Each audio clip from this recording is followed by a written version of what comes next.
everyone. We're going to find the limit and use L'Hopital's rule. We have the limit as x approaches 0 of cosine of x minus 1 plus 1/2 x squared, all divided by x to the 4th power. Now let's see what form we have. If you plug in 0, we're going to get cosine of 0 is 1. So you get 1 minus 1 plus 1/2 times 0 is 0. And denominator, you're going to get 0. So it has this form here. Now, let's go ahead and use L'Hopital's rule given here. Take the derivative of your numerator. So this shows that we're using L'Hopital's rule. And differentiate your numerator. The derivative of cosine of x is negative sine of x. Derivative of negative 1 is just 0. When you differentiate 1/2 x squared, you get plus x. Derivative of the denominator is going to be 4x cubed. Now, when you plug in 0, you're still going to get this form here. Because you get 0 plus 0 divided by 0. So we're going to apply L'Hopital's rule again and see what we get.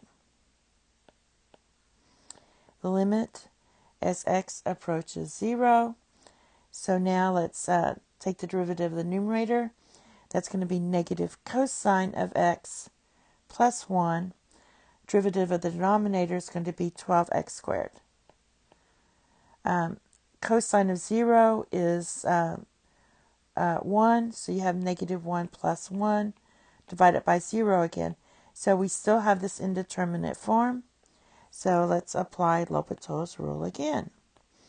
The limit as x approaches 0, and the derivative of negative cosine of x is going to be sine of x. And the derivative of 1 is just 0. And the denominator is going to end up being 24x squared, or just 24x. Again, clearly when you plug in 0, for sine, that's 0 divided by 0. So we still have this form. So let's try again. And we're going to do L'Hopital's rule of the limit as x approaches 0. And the derivative of cosine of sine of x is cosine of x. And the denominator is going to be 24. So when you apply the 0 at this point, we're going to get cosine of 0 divided by 24, which equals 1 divided by 24. And that is your limit as x approaches 0. Thank you. Have a nice day. Bye-bye.